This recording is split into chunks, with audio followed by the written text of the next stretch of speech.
நண்பர்களே வணக்கம். ஒரு 5-6 வருஷம் தான் குழந்தைங்களுக்கு புத்தகம் போடணும் அப்படிங்கிற ஒரு ஞானம் வந்துச்சுன்னு சொல்லலாம். ஏன்னா நான் பெரியவங்களுக்கு மட்டும்தான் புத்தகம் போட்டுட்டு இருந்தேன். ஆனால் இந்த புத்தக கண்காட்சியில் உட்காந்து பார்க்கும்போது குழந்தைங்க அழுதுகிட்டே அவங்கள இழுத்துக்கிட்டு போகிற பேரண்ட்ஸை நான் நிறைய பேரை பார்த்துருக்கேன். அந்த குழந்தைங்க எனக்கு புக்கு வேணும்னு கேட்பாங்க. ஆனால் என் கடையில் ஒரு புக்கும் கூட என் பதிப்பகத்தில் குழந்தைங்களுக்கு இருக்காது. எனக்கு ரொம்ப துயரமான ஒரு நேரம் அது. அந்த குழந்தைங்களுக்கு ஒன்றுமே இல்லை நம்மக்கிட்ட கொடுத்து அனுப்புறதுக்கு அப்படின்றது. எனக்கு புத்தக கண்காட்சிகள்லையும் திருவண்ணாமலையில் இருக்க என்னோடய காட்சியகத்துலேயும் குழந்தைங்க ரொம்ப ஆசையாக புக்கு படிக்க எங்களுக்கு ஒன்றுமே இல்லை அப்படின்னு கேட்பாங்க. சரி, எவ்வளோ தவறான ஒரு இடத்துல இருந்திருக்கும் அப்படின்னு தோணுச்சு எனக்கு. அதனால் நான் கொஞ்சம் கொஞ்சமாக குழந்தைங்களுக்கான புத்தகம் கொண்டு வரணும் அப்படின்னு நினச்சேன்.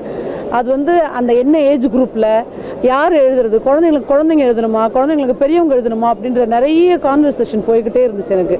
அப்போ எனக்கு விடியன் மாதிரி, விஷ்ணுபுரம் சரவணன் மாதிரி, வனிதாமணி மாதிரி இப்படியான நண்பர்கள் நிறைய பேர் எனக்கு அவங்க அறியாமே எனக்கு வழி காமிச்சுக்கிட்டு இருந்தாங்க. அதில் நிறைய புத்தகங்கள் இந்த பிறகு பார்த்தா ஒரு 25 புத்தகங்கள் போட்டிருக்கோம். அப்போது இன்னொரு சிக்கல் வந்துச்சு எனக்கு. என்னென்னா பெரிய புத்தகங்களாக போடுறேன் நான். பேரண்ட்ஸ் வாங்கும்போது ஒரு 2000 ரூபாய்க்கு புக்கு வாங்கிடுறாங்க. அந்த குழந்தைங்க ஒரு 200 ரூபாய்க்கு புக்கு கேட்டால் இப்போ இல்லை வா அப்படின்னு சொல்லிட்டு அந்த பிள்ளைய அடித்து கூட்டிகிட்டு போகிறது அது ரொம்ப துயரமாக இருந்துச்சு எனக்கு. அப்போ நான் இந்த தடவை நானும் நடிகரும் நாடகவியலாளரும் என்னுடைய தம்பியுமான சந்திரமோகனோடு பேசும்போது இப்படி பண்ண வேணாம், நம்ம ஒரு நாடகமாக ஒரு சின்ன சின்ன கதைகளாக சின்ன சின்ன புத்தகமாக கொண்டு வருவோம். அப்போ குழந்தைங்களுக்கு அதை வாசிக்கிறதுக்கும் நல்லாயிருக்கும், பெற்றோர்களுக்கு அதை வாங்கி கொடுக்கவும் நல்லாயிருக்கும் அப்படிங்கிற மாதிரி எனக்கு ஒரு தோணுச்சு. ஸோ அந்த அப்பா அம்மாவோட கஷ்டத்தையும் புரிஞ்சுக்கிட்டு குழந்தைங்களோட கஷ்டத்தையும் புரிஞ்சுக்கிட்டு நாங்கள் சில புத்தகங்கள் கொண்டு வந்தோம் போன வருஷத்துலேருந்து. அதில் சந்திரமோகனோட 3 நாடக புத்தகங்கள் கொண்டு வந்திருக்கேன். அந்த காலத்திரடன் பழையதில் வந்தது, ஒரு பெரிய புத்தகமாக வந்தது. ஆனால் இன்றைக்கி நம்ம வெளியிட போகிற இந்த பட்டணத்தில் பூதம் 2.0வும் சிகப்பு யானையும் சின்ன சின்ன கதைகளாக உடனே வாசித்து குழந்தைங்க அவங்களோட நண்பர்களோட அவங்களோட பள்ளியில் இருக்கிற தோழர்களோட அதை நாடகமாக பண்ணி பார்க்க முடிகிற அளவுக்கான புத்தகங்களாக கொண்டு வந்திருக்கோம். அதை இவ்வளவு குழந்தைகளுக்காகவும் நாடகத்திற்காகவும் வேலை பார்த்துக்கிட்டு இருக்கிற இந்த நண்பர்களோடு அதை வெளியிடுறது ரொம்ப பெரிய சந்தோஷம் இருக்குது எனக்கு. நான் வம்சியில் இந்த தடவை ஒருத்தர் வெளியிட ஒருத்தர் பேச அப்படிலாம் எந்த பிளானும் பண்ணலை. ஸோ நம்ம இந்த புத்தகத்தை எல்லாருமே கையில் வச்சுருக்கோம். அப்புறம் இந்த புத்தகத்தை பற்றி நீங்கள் யார் வேணாலும் பேசலாம். ஏன்னா இது நீங்கள் எல்லாருமே இந்த புத்தகத்தை படித்தவர்களாக இருக்கீங்க. அது எனக்கு ரொம்ப சந்தோஷமாக இருக்குது. எந்த புத்தக வெளியீடுகளிலும் ஒரு சடங்கு மாதிரி நான் புக்கு வச்சுருக்கேன், நான் வெளியிடுறேன், நான் படிக்கலை அப்படின்றது போய் நீங்கள் எல்லாருமே இந்த 2 புத்தகத்தையும் படிச்சிருக்கீங்க அப்படிங்கிறது எனக்கு பெரிய சந்தோஷம். அதனால் நீங்களே எந்த புத்தகத்தை பேசுகிறதுன்றதை முடிவு பண்ணிக்கலாம். ஆனால் நம்ம இந்த புத்தகங்களோடு இப்போ ஒரு எல்லாருக்குமா அறிமுகப்படுத்துகிறோம். நன்றி.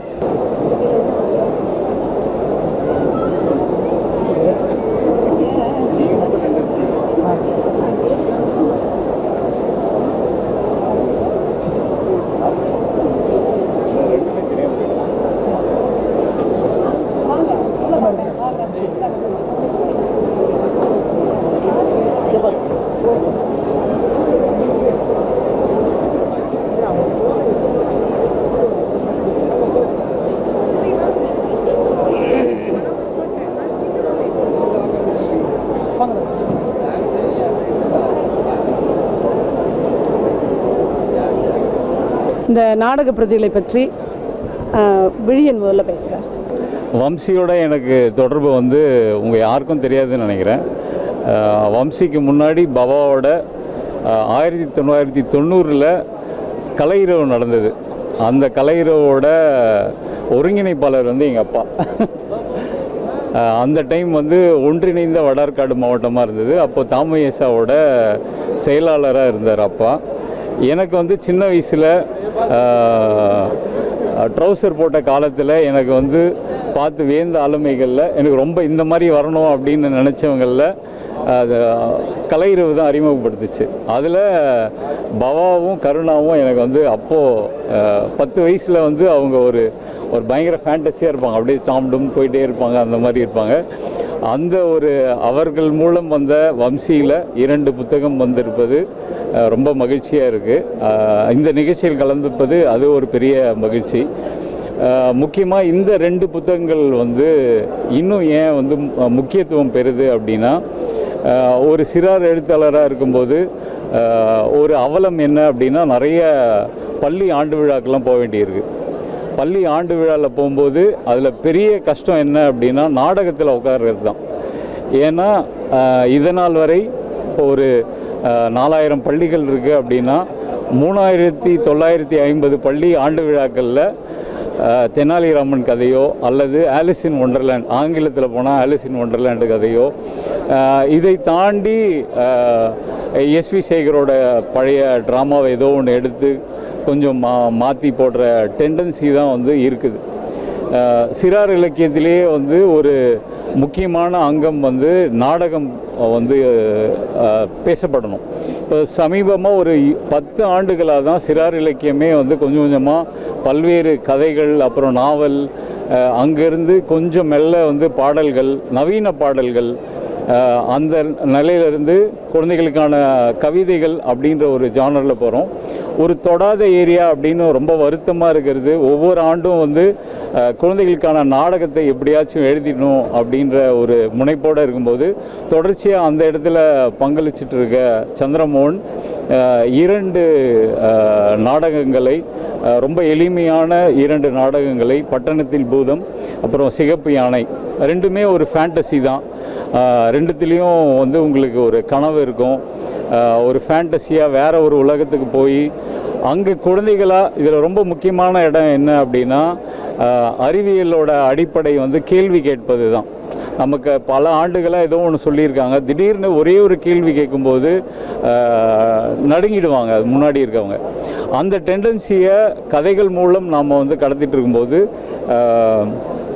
அதே டோனில் இன்னும் ஸ்ட்ராங்காக இது வந்து விஷுவலாக நம்ம வந்து குழந்தைகள் இந்த ட்ராமாவை அரங்கேற்றும் போது அந்த பஞ்ச் வந்து பயங்கரமாக இருக்கும் அப்படின்னு நினைக்கிறேன். அந்த விஷயத்தை வந்து சந்திரமோகன் கிட்டத்தட்ட 2 புத்தகங்கள்லையும் வந்து கொண்டு வந்திருக்கார். முக்கியமாக அந்த கனவுக்கு போயிட்டு அங்கே கனவில் வந்து குழந்தைகள்லாம் சந்தோஷமாக இருக்காங்களா இல்லை அப்படின்ட்டு சில சம்பவங்களை வந்து குறிப்பிடும்போது எல்லோரும் இது விஷுவலாக பார்க்கும்போது அந்த நடிகர்கள் கச்சிதமாக அதை கடத்தும்போது, இன்னும் அது குழந்தைகளே கடத்தும்போது பெரிய தாக்கத்தை குழந்தைகள் மத்தியிலும் இல்லாமல் அதை சார்ந்த பெரியவர்களுக்கும் ஆசிரியர்களுக்கும் பெற்றோர்களுக்கும் நிச்சயமாக ஏற்படுத்தும். இந்த மாதிரியான முயற்சிகள் இன்னும் நிறைய தமிழில் வர வேண்டும் அப்படின்னு நினைக்கிறோம். எழுதப்பட்ட கதைகள்லேருந்து நாடகமாக்குறதும், நாடகம் எழுதப்பட்ட நாடகம் புதுசாக எழுதுகிற நாடகத்திலேருந்து அதை கதையாக்குவதும், அதை வந்து இன்னும் வேறு மீடியத்திலலாம் கொண்டு போகிறதும் ரொம்ப அவசியம் அப்படின்னு நினைக்கிறேன். ஏன்னா குழந்தைகளுக்கு வந்து இப்போ வேறு ஒரு வெளி தேவைப்பட்டுகிட்டே இருக்குது. அவங்க வந்து இப்போவே வந்து 10 வயசு குழந்தை வந்து இங்கே கண்காட்சியில் பார்க்கும்போது அங்கிள் உங்கள் இன்ஸ்டா ஐடி என்ன அப்படின்னு கேட்குற அளவுக்கு நம்ம நகர்ந்துட்டுருக்காங்க. ஸோ அங்கேருந்து ஒரு டைவர்ஷன் வேணும்னா பல்வேறு கலைகளை, வெறும் வாசிப்பு மட்டும் இல்லாமல் பல்வேறு கலைகளை கொடுக்கணும். அதில் நாடக கலை வந்து நிறைய நம்ம எல்லோரும் சேர்ந்து உழைக்க வேண்டிய ஏரியா. சந்திரமோகன் போன்ற ஆட்கள் வந்து தனித்து அங்கே இயங்கிட்டு இருக்காங்க, அவங்க எல்லாரும் கை கொடுக்கணும். இந்த புத்தகம் வந்து இன்னும் நிறைய ரீச் ஆகி அந்த 4000 பள்ளிகளில், அட்லீஸ்ட் ஒரு 2000 பள்ளிகளில் வேறு விதமான ட்ராமாக்கள் அல்லது நாடகங்கள் வரும்போது அது பெரிய வெற்றி பெறும் அப்படின்னு நினைக்கிறேன். வெளியிட்ட வம்சிக்கும் சந்திரமோகனுக்கும் மனமார்ந்த பாராட்டுகள். நன்றி விடியன். ரொம்ப ரொம்ப கம்மியான நேரத்தில் ரொம்ப சிறப்பான ஒரு தகவல்கள் இந்த புத்தகம் சம்மந்தமாக தந்து கொடுத்ததுக்கு நன்றி. அடுத்தாக அன்பரசி. வணக்கம், நான் அன்பரசி. நானும் ஒரு நாடக நடிகர் தான். இந்த 2 புத்தகங்கள், சிகப்பு யானை, பட்டணத்தில் பூதம், 2 புத்தகத்தையும் படிக்கும்போது வெளியில் என்ன சொன்ன மாதிரி கனவு உலகம் தான், ஃபேண்டசி தான். ஆனால் இந்த சிகப்பு யானையில் ஒரு விஷயம் எனக்கு புதுசாக தெரிஞ்சிச்சு. எல்லாருக்கும் ஒரு குற்ற உணர்வு இருக்கும் இல்லையா? அந்த குற்ற உணர்வு குழந்தைகளுக்கு இருக்கா அப்படிங்கிறதெல்லாம் நம்ம யோசிக்கவே மாட்டோம். குழந்தைகளுக்கு ஒரு குற்ற உணர்வு இருக்குது, அவங்களும் அதுலேருந்து வெளியில் வரத்துக்கு சிரமப்படுறாங்க. அவங்களுடைய மனநிலையோட ஒரு அந்த சைக்காலஜிக்கல் ரீதியாக இந்த புத்தகத்தை நான் வந்து அந்த சிகப்பு யானையில் ஒரு பகுதி இருக்குது, அதை நான் அப்படி தான் நான் அதை பார்த்தேன். ஸோ அதை யோசிச்சிருக்காங்க. அப்படிங்கும்போது நான் சந்திரமோகன் அவங்களுக்கு ரொம்ப வாழ்த்துக்களை சொல்லிக்கிறேன். ஏன்னா சைக்காலஜிக்கலாக நம்ம வந்து குழந்தைகளை அணுகிறது ரொம்ப கஷ்டம். அவங்களுக்கு என்ன பிரச்சனை இருக்க போகுது அப்படிங்கிறது தான் நம்ம பொதுவாக பார்க்குறோம். ஏன்னா அவங்களுக்கு என்ன தேவை இருக்கும்? பென்சில் பாக்ஸ் வாங்கி கொடுத்துட்டா போதும், இருக்கிற புக் வாங்கி கொடுத்தா போதும், இல்லையா சாக்லேட் வாங்கி கொடுத்துட்டா போதும், அவங்க கேட்குற விளையாட்டு ஜாமான் வாங்கி கொடுத்துட்டா போதுங்கிறோம். அவங்களும் எவ்வளோ பெரிய பிரச்சனையிலலாம் இருக்காங்க அப்படிங்கிறத வந்து இந்த நாடகத்தில் வந்து அதை வெளி கொடுக்கறது வந்து இன்னும் கஷ்டம். பொதுவாக நம்ம குழந்தைகள் மத்தியில் நாடகம் போகிறோம்னாலே ஆட்டமாட்டமாக கோமாளி வேஷம் போட்டுட்டு நம்ம நடிச்சிட்டா போதும், அது குழந்தைகளுக்கு அது மட்டும் போதும் அப்படின்னு நினைக்கிறது வந்து இங்கே நிறையாவே அப்படி தான் நினைக்கிறோம். ஆனால் இந்த 2 நாடகங்களுமே வந்து குழந்தைகள் மத்தியில் போடும்போது ஜாக்கிரதையாகவும் போடணும், அதுவும் குழந்தைகள் நடிக்கும்போது இன்னும் ஜாக்கிரதையாக நம்ம நாடகத்தை அவங்க ரிஹர்சல் பண்ணும்போது பயிற்சி கொடுக்கும்போது இந்த நாடகத்தை கொள்ளும்போது எனக்கு தெரிஞ்சு ஒரு நல்ல முன் அனுபவம் உள்ள ஒரு சைக்காட்ரிஸ்ட் இருந்து அவங்கெல்லாம் இருக்காங்க இல்லை அப்படிலாம் தெரிஞ்சு ஒருத்தவங்க குழுவாக இந்த நாடகத்தை அணுகும்போது இன்னும் கூட சிறப்பாக இருக்கும்னு நான் நினைக்கிறேன். ஏன்னா பயிற்சி பண்ணும்போது சப்போஸ் நம்மளுடைய பர்சனல்ஸ்லாம் வெளியில் வந்து அழுதுருவாங்க, நாடகத்தில் அது நடக்கும். நம்ம நடிகராக மாறுறதை தாண்டி நமக்குள்ளே இருக்கிற நடிகர் வந்து வெளில வந்துடுவாப்புல. ஏன்னா வெளியில் நம்ம நடிச்சுட்டு தான் இருப்போம், உள்ளே ஒருத்தர் உண்மையாக இருப்பாங்க இல்லையா, அவங்க வெளில வந்துடுவாங்க, நடிப்பில் அது சாத்தியம். ஸோ அதனால் நீங்கள் குழந்தைங்க கிட்ட போடும்போது ரொம்ப கவனமாகவும் இருக்கணும் இந்த நாடகத்தை. ஏன்னா ரொம்ப சூப்பரான நாடகம், அவங்க வெளியில் மட்டும் இந்த நாடகத்தை கொடுத்துட்டாங்க அப்படின்னா குழந்தைகள் மத்தியில் ஒரு பெரிய மாற்றம் நடக்கும். ஸோ அதனால் இந்த 2 நாடகத்துக்கும் நான் வாழ்த்துக்களை சொல்லிக்கிறேன் சந்திரமோகன் சாருக்கு. என்னையும் அழைச்சி என்னையும் பேசுங்க அப்படின்னு சொன்னதுக்கு ரொம்ப நன்றி. வம்சி வெளியீடு அவங்களுக்கும் மனமார்ந்த வாழ்த்துக்கள். இந்த 2 நாடகமும் போய் சேர வேண்டிய நாடகங்கள். எல்லாரும் இது பெரியவங்களே போடலாம், குழந்தைகளும் போடலாம். நன்றி. இந்த நாடகத்தில் வந்துட்டு சைக்கலாஜிக்கலாக அதை பார்க்கணும் அப்படிங்கிறது ரொம்ப முக்கியமான விஷயம். இன்றைக்கி எல்லா குழந்தைகளுமே பேசுகிறதுல ஒரு 10 வார்த்தையில் எடுத்து போனால் ஒரு 3 வார்த்தை ஸ்ட்ரெஸ்ஸாக இருக்குது, ரொம்ப கஷ்டமாக இருக்குது, பேர்டனாக இருக்குது, என்னால் முடியல என்னன்னு நமக்கு அப்படியே பதறிடுவோம் நம்ம அந்த வார்த்தையை கேட்டு. என்ன இந்த வயசில் அப்படின்னு தோணுது. ஆனால் இல்லை, எல்லா வயசுக்குள்ளேயும் அவங்களுக்குள்ள மனசுக்குள்ளே என்னென்னமோ ஓடிக்கிட்டு இருக்குது. அதை நாடகம் மூலமாக வெளிக்கொண்டு வர முடியும் நினச்ச சந்திரமோகனுக்கு நன்றி. அடுத்து சாகித்ய அகாடமி விருது பெற்ற எழுத்தாளர் ஜெயஸ்ரீ இந்த நாடக பற்றி எழுதி. சந்திரமோகனை ஒரு 10 வருஷமாக தெரியும். தம்பியாக வீட்டில் எப்போதும் இருக்கிற சந்திரமோகன் ஒரு பேசும்போது ஒரு சன்னமான குரலில் பேசுகிற சந்திரமோகனுடைய அந்த நாடகத்துக்குள்ளே வந்துட்டால் அவருடைய சவுண்டே வேறையாக இருக்கும், அவரோட ஆகிருதியே வேறையாக இருக்கும்.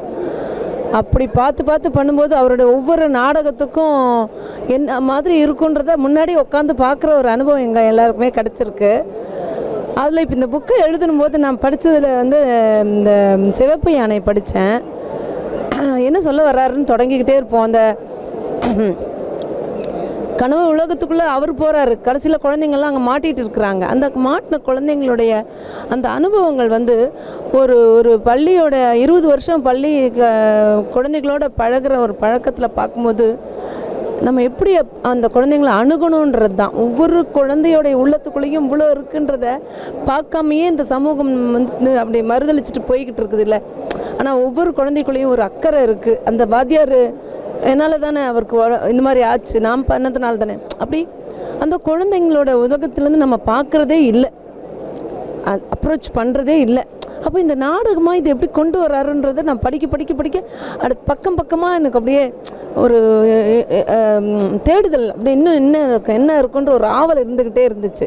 அப்படி ஒரு இன்ட்ரெஸ்டாகவே பண்ணியிருந்தார். நாடகம் மட்டுமில்லை, இந்த கதையை இந்த மாதிரி புக்காக கொண்டு வர இடத்துல சந்திரமோகனோட ஒர்க்கு வந்து ரொம்ப அருமையான ஒர்க்கு. இன்னும் சிறப்பாக இன்னும் இந்த மாதிரி நிறைய கதைகள் கொண்டு வந்து இந்த ஊரெல்லாம் மக்களோட நாடக நடிகராக நாடகவியலராக அவர் வந்து சிறப்பாக இருக்கணும்னு வாழ்த்துறேன். நன்றி. நன்றி ஜெயஸ்ரீ. ஏன்னா அவங்க வந்து எழுத்தாளர் மட்டுமல்லாமல் ஒரு பள்ளி ஆசிரியராகவும் தலைமை ஆசிரியராகவும் இருக்கனால குழந்தைங்களோட அவங்க வந்து நிறைய புழங்கிக்கிட்டே இருக்காங்க. ஸோ அந்த அனுபவம் நிறைய, அது சம்மந்தமாக நாங்கள் நிறைய பேசிக்கிட்டே இருப்போம். அதனால் அவங்க அந்த அனுபவங்களையும் நமக்கு தொடர்ந்து சொன்னதில் நன்றி. அடுத்ததாக பிரியசகி பேசுவாங்க. வணக்கம், நான் பிரியசகி, ஆசிரியர், எழுத்தாளர். அதோட கல்வி உளவியல் சார்ந்து நிறைய வேலைகள் பண்ணிகிட்ருக்கிறதுனால எனக்கு சந்திரமோகன் தம்பி வந்து கோவிட் டைமில் தான் அறிமுகமானார். கல்வியில் நாடகம் அப்படின்ட்டு ஒரு புதிய ஒரு உலகத்துக்குள்ளே ஆசிரியர்கள் நாங்கள்லாம் நுழையிறதுக்கு ஒரு மிகப்பெரிய ஒரு காரணமாக அமைந்தவர் தம்பி அப்படின்னு சொல்லலாம். உலகமே முடங்கி கிடந்த அந்த கோவிட் டைமில் வந்து ஆசிரியர்களுக்கு ஒரு மிகப்பெரிய ஒரு வாய்ப்பாக அமைஞ்சது இந்த கல்வியில் நாடகம். கல்வியில் நாடகத்தை எப்படி உள்ளே கொண்டு போக முடியும், ரொம்ப கஷ்டமான சப்ஜெக்ட்ஸ் எல்லாம் கூட நாடகம் மூலமாக குழந்தைகளுக்கு எப்படி நம்ம வகுப்பறையில் அறிமுகப்படுத்த முடியும் அப்படின்ற ஒரு புதிய ஒரு விஷயத்தை 20-30 ஆண்டுகளாக ஆசிரியர்களாக இருக்கிறவங்களுக்கும் ஒரு புதிய டாப்பிக்கை, ஒரு புதிய கதவை திறந்து விட்டவர் சந்திரமோகன் அப்படின்னு சொல்லணும். ஸோ அந்த விதத்தில் அப்பயே எங்களை ஒரு 4-5 பேரை சொன்னார், இந்த சொல்லி கொடுத்த இந்த விளையாட்டுக்கள், இந்த கல்வியில் நாடகம்ல நிறைய விளையாட்டுகள் விளையாடுவோம், ஆன்லைனில் தான் ப்ரோக்ராம் இருக்கும். ஸோ இந்த விளையாட்டுக்களை, இந்த ட்ராமாவை இதெல்லாம் நீங்கள் புத்தகமாக கொண்டு வாங்க, நீங்கள்லாம் எழுத்தாளர்கள் தானே அப்படின்னு அப்பயே சொல்லிட்டு இருந்தார். பட் நிறைய காரணங்களால் அது அப்படி தள்ளி போயிட்டே இருந்தது.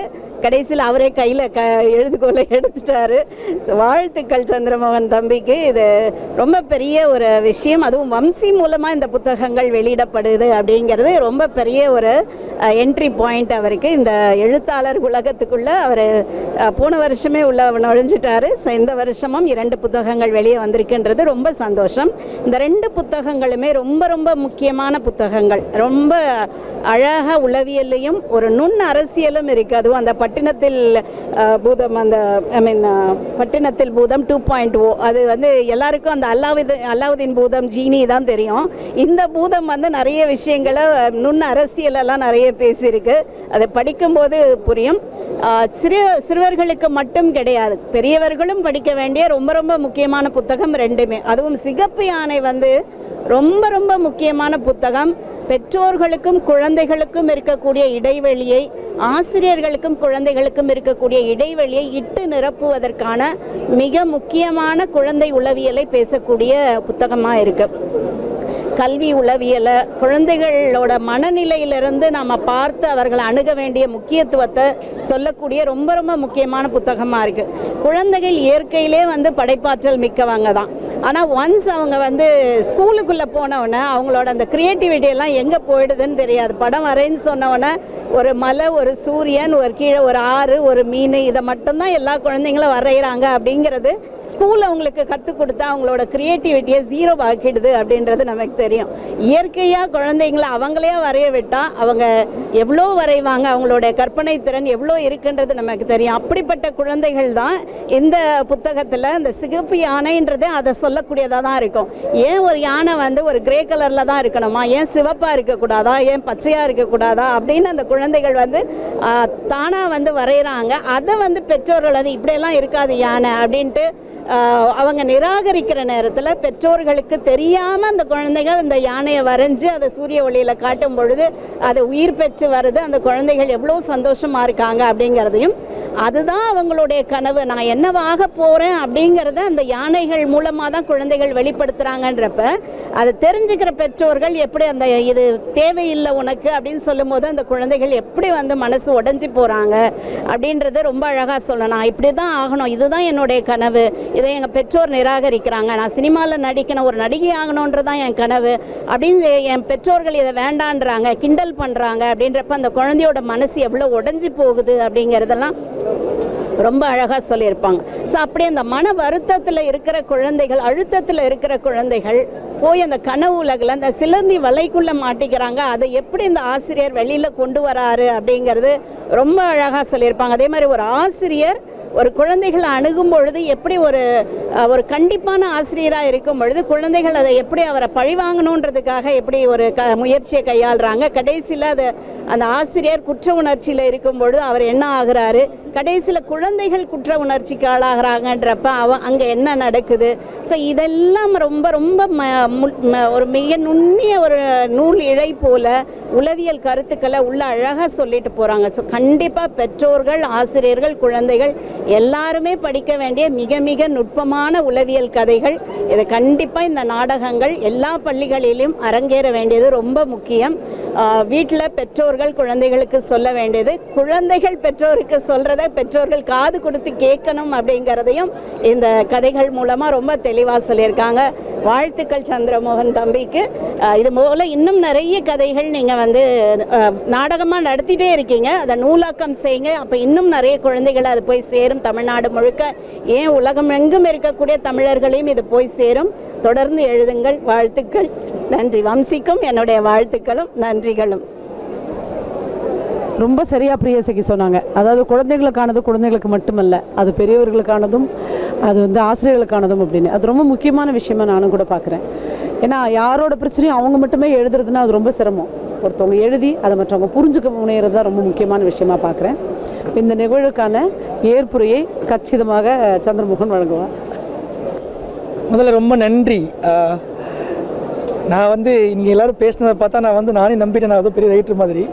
அவ்வளோத்துக்கு பேசிட்டீங்க எல்லோரும். ரொம்ப நன்றி. நான் அப்படி எழுதியிருந்தேன் அப்படின்னா ரொம்ப சந்தோஷம். இந்த புக்கு வந்து வர்றதுக்கு ரொம்ப முக்கியமான காரணம் வந்து சைலஜா அக்கா. இந்த இதில் ஒரு புக்கு வேணும், நீங்கள் கொடுங்க. ஏன்னா நான் வந்து நான் எப்படியாப்பட்ட நாடக நடிகர்னா ஸ்டேஜில் இம்ப்ரவைஸ்ட் பண்ணி அதுலேருந்து ப்ளே உருவாக்குறாள். ஸோ என்னை வந்து எழுதுங்க, ஒன்று எழுதி கொடுங்கன்னு சொல்லி கேட்டது தான் அக்கா சிகப்பு யானைன்ற ஒன்று உருவாக காரணம்.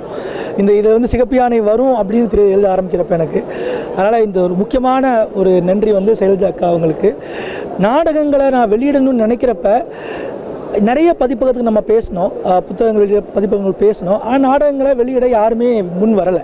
நாடகங்களுக்கு பெரிய வாசகர் பரப்பு இல்லைன்றதால, அதுவும் குழந்தைகளுக்கான நாடகங்கள் அப்படின்றது. அப்போ வந்து எனக்கு தெரிஞ்ச ஒரே ஆள் வந்து அக்கா தான் இருந்தாங்க. நான் வந்து நம்மளுடைய பர்சனல் ரிலேஷன்ஷிப்பை வந்து இது மாதிரி இதுக்கெல்லாம் பயன்படுத்தக்கூடாதுன்னு ரொம்ப இதாக இருந்தேன். ஆனால் வழி இல்லாமல் நான் கேட்டேன். ஆனால் அக்கா வந்து என்ன சொன்னாங்கன்னா, மண்டேலே கூட்ட போகிறேன், ஏன் முதல்ல சொல்ல நீ அப்படின்னு கேட்டாங்க என்கிட்ட. அதுக்கப்புறம் தான் காலத்துடன் புக்கு வந்துச்சு. இந்த 3 இல்லை காலத்துடன் இல்லை பட்டணத்தில் பூதம் சிகப்பு யானை 3மே குழந்தைகளுக்காக. சிகப்பு யானை பிரதியில் ரொம்ப முக்கியமாக சொல்லணும்னா அது குழந்தைகளை பற்றி, அது பெரியவங்க வந்து நிகழ்த்தி குழந்தைகளோட அவங்களுடைய வீட்டில் நடக்கிற விஷயங்களை பற்றி விவாதம் நடத்துகிறப்ப அவங்கவுங்க குழந்தைங்களுடைய கனவை பற்றி, அவங்கவுங்களுடைய வாழ்க்கையை பற்றி, அவங்கவுங்களுடைய கஷ்டத்தை பற்றி தெரிய வரும். அது முக்கியமான வார்த்தை இருக்குது அதில். என்னென்னா, நாம் நினச்சிட்டு இருக்கோம் குழந்தைகளோட கனவுகளாலும் ஃபேண்டசியாலும் ஆனது அவங்க ரொம்ப சந்தோஷமாக இருக்காங்க. இல்லை, குழந்தைங்களோட துயரத்தை பற்றி நம்ம கேட்குறதே இல்லை. நாம் அதை கேட்குறதே இல்லாமல் இருக்கிறதால தான் அந்த துயரம் வளர்ந்து அந்த துயரம் சமூகத்தில் ரிஃப்ளெக்ட் ஆகுது. எந்த சமூகம் குழந்தைகளை ரொம்ப கவனமாக கையாளுதோ, ரொம்ப மரியாதையாக கையாளுதோ, ரொம்ப முக்கியத்துவம் கொடுக்குதோ, அந்த சமூகம் உலகத்தின் மிக முக்கியமான சமூகமாக இருக்கும். ஏன்னா இங்கே நம்ம குழந்தைகளுக்கு ஆர்ட் இல்லை, பொழுதுபோக்குக்கான நேரம் இல்லை, பெரிய திரைப்படங்கள் இல்லை தமிழில். இத்தனை இதில் இருந்து எத்தனை பெரிய நாடகங்கள் குழந்தைகளுக்காக டிஸ்னி மாதிரி ஒரு பெரிய நாடகங்களாக நிகழ்த்தப்படுது. ரொம்ப எளிய கலைஞர்கள் ஒவ்வொரு ஊர்லேயும், திருநெல்வேலியில், சென்னையில், சிவகாசியில், இப்படின்னு சின்ன சின்ன ஊர்களில் எளிய கலைஞர்கள் நிகழ்த்துறாங்க. அந்த கதைகள் எல்லாம் நாடகமாகணும். அந்த நாடகங்கள் ஒரு பெரிய இடத்துக்கு போகணும். குழந்தைகளுக்கான ஒரு பெரிய நிகழ்த்து வெளி, சினிமா, நாடகங்கள் அப்படின்னு உருவாகணும். அப்படின்றதுக்கு ஒரு முக்கியமான நோக்கமாக வச்சு தான் நாங்கள் இதை முன்னெடுக்கிறோம். இந்த முன்னெடுப்பு வந்து மிகப்பெரிய பார்வையோடும், மிகப்பெரிய நோக்கத்தோடும், மிகப்பெரிய உழைப்போடும் பண்ணுறது. ஏன்னா நாடக கலைஞர்கள் மீடியா அவ்வளோ உழைக்கிறாங்க. நாடகம் வந்து உழைப்பு, நேரம் எல்லாத்தையும் கேட்குற ஒரு பெரியது, நிதி எல்லாத்தையும் கேட்குற ஒரு கலை. அதை எழுத்தாக நாங்கள் பதிகிறப்ப எங்களை தாண்டி இந்த நாடகம் ஏதோ ஒரு இடத்துல ஏதோ ஒரு குழந்தையால் ஒரு நாள் நிகழ்த்தப்பட்டு கொண்டே இருக்கும். அப்படின்றதுக்காக தான் இதை நிகழ்த்து பிரதியாக மாற்றுறேன். என்னை மாதிரி நான் ரொம்ப சாதாரணமான நாடக ஆள், ரொம்ப பெரிய நாடகக்காரங்களாம் இருக்காங்க. அவங்க எல்லோரும் எழுதுனாங்கன்னா தமிழில் குழந்தைகள் நாடகத்துக்கு ஒரு பெரிய வெளி உருவாகும். அது ரொம்ப முக்கியமான கருதுறேன். எல்லா நிகழ்த்து கலைஞர்களும் எழுதணும். இதுக்கு ரொம்ப முக்கியமான நேரம். நிகழ்த்து துயரங்களையும் நிகழ்த்து கதைகளையும் அவங்க பதிவு பண்ண வேண்டிய காலமாக இது இருக்குது. அதுதான் குழந்தைகளை போய் சேரும். குழந்தைகளுக்கு வந்து நிகழ்த்துகள் வந்து கண் இருக்கவங்க எல்லாரும் பார்க்குறது இல்லையா, கண் இருக்க எல்லாரும் பார்த்துருவாங்க இல்லையா, படிக்க நேரம் இல்லாதவங்க கூட எல்லாரும் பார்த்துற ஒரு விஷயம். அதனால் நாடகங்களை எழுதுறது அப்படின்றது ரொம்ப முக்கியமான ஒன்று. தமிழில் நான் ரொம்ப சிறிய முயற்சி எடுத்து வச்சுருக்கேன். இன்னும் நிறைய பண்ணணும். அதுக்கு வந்து உங்கள் எல்லாருடைய ஆதரவும் வேணும். நிகழ்ச்சிக்கு வந்து அந்த உமாநாத் வில்லியன் இருக்கட்டும், அன்பரசி அக்கா, ஜெயஸ்ரீ அக்கா, எல்லாத்துக்கும் நான் நன்றி சொல்கிறேன். ஏன்னா எல்லாருமே ரொம்ப முக்கியமான ஆட்கள். நான் ஜெயஸ்ரீ அவங்க, அன்பரசி அவங்களுக்கு வந்து சொல்லணும். அவங்க வந்து சிந்தாமணி டைரி நாடகத்தை 25 பிளேஸில் அவங்க நிகழ்த்திட்டே இருக்காங்க. அதுக்கு நான் எப்படியாவது ஒரு ரெஸ்பெக்ட் பண்ணணும் அப்படின்னு நேரத்தில் நான் அவங்கள வந்து கூப்பிட்டேன். அவங்க அதை படிச்சுட்டு வந்து ரொம்ப முக்கியமான ஒரு உரையை நிகழ்த்தினாங்க. வில்லியன் வந்து நாடகங்கள் எழுதுங்க, இந்த தலைவா நீ எழுது தலைவா, நான் பார்த்துக்கலாம்னு சொல்லி ரொம்ப உற்சாகப்படுத்துகிற ஆள். ஜெயஸ்ரீ அக்கா வந்து ரொம்ப ரொம்ப சந்தோஷமான விஷயம். ஏன்னா நாடகத்துடைய ஃபஸ்ட் ரோவில் உட்காந்து அக்கா ரசிக்காத நாடகமே கிடையாது. அக்கா வந்து எங்களுக்கு வந்து ஃபேன். அதனால் வந்து நாங்கள் சந்தோஷமாக சொல்லுவோம் நாங்கள். ஸோ அந்த அக்கா வந்து பண்ணாங்கன்னா இப்போ பேசுன மாதிரி தான், நம்ம பெரிய ரைட்டர் மாதிரி பெரிய நடிகர் ஆக்கிடுவாங்க, நம்மளை அவ்வளோ ரசிப்பாங்க எல்லாத்தையும். அதனால் வந்து ரொம்ப முக்கியமான சொல்கிறோம். அப்புறம் பிரியசிக்கி அக்கா, அப்புறம் நிறைமதி சார்னு ஒருத்தங்க. இது 2 பேரும் நீங்கள் சில்ட்ரன் சைக்காலஜி பற்றி ரொம்ப பெரிய அண்டர்ஸ்டாண்டிங் உருவாக்குனவங்க. இவங்க 2 பேருடைய இன்புட் தான், விவாதம் தான் இந்த சிகப்பு யானை புக்குக்கான முக்கியமான காரணமாக இருந்திருக்குன்னு நான் சொல்லுவேன். நான் ரொம்ப ரொம்ப நன்றி. எல்லா குழந்தைகள்னா இந்த ஊரில் கலெக்டராக இல்லாமல் இருந்த ஆள் இருப்பாங்க, விவசாயியாக இல்லாமல் இருந்த ஆள் இருப்பாங்க, குழந்தையாக இல்லாமல் இருந்த ஆள் ஒருத்தர் கூட கிடையாது. அதனால் எல்லாருக்கும் தான் இந்த புக்கு. எல்லோரும் புக்கு வாங்குங்க. உங்கள் குழந்தையும் உங்களுக்குள்ள குழந்தையும் இந்த புத்தகத்தை ரசிக்கும். வாழ்த்துக்கள். இதுதான் சந்திரமோகன். கலெக்டராக இல்லாமல் இருக்கலாம், விவசாயியாக இல்லாமல் இருக்கலாம், என்ஜினியராக இல்லாமல் இருக்கலாம், நான் குழந்தையாக இல்லாமல் இருக்க முடியாதுன்னு சொல்கிற அதுதான் சந்திரமோகன். அதனால தான் எனக்கு சந்திரமோகனை ரொம்ப பிடிக்கும், அவரோட கலைகள் ரொம்ப பிடிக்கும். அதுக்காக என்ன வேணாலும் செய்வேன். நான் அந்த புத்தகம் கொண்டு வரணும், இந்த புத்தகம் குழந்தைகளுக்கும் அதுவும் அவர்கள் சார்ந்து பெரியவர்களுக்கும் போய் சேரணும் அப்படிங்கிறதுக்காக என்ன வேணாலும் செய்யலாம். வந்திருந்த எல்லோருக்கும் நன்றி. ரொம்ப சிறப்பாக அன்பரசிக்கும், பிரியசகிக்கும், ஜெயஸ்ரீக்கும், விழியனுக்கும் நன்றி. இங்கே இருந்த 2 குழந்தைங்க இருக்காங்க, அவங்களுக்கு இந்த புத்தகத்தை நான் வந்துட்டு சந்திரமோகன் வச்சே கொடுக்கணும்னு ஆசைப்பட்றேன். வாங்க கண்ணு, வாங்க வா. இப்போ அண்ணன்கிட்ட வாங்கிக்க.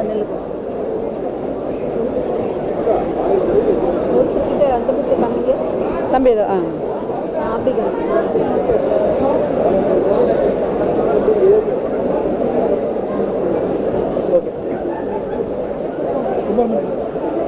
குழந்தைகள் பெற்றுக்கொண்ட இந்த சந்தோஷத்தோடு இந்த நிகழ்ச்சி நிறைவுறுகிறது. நன்றி, எல்லோருக்கும் நன்றி.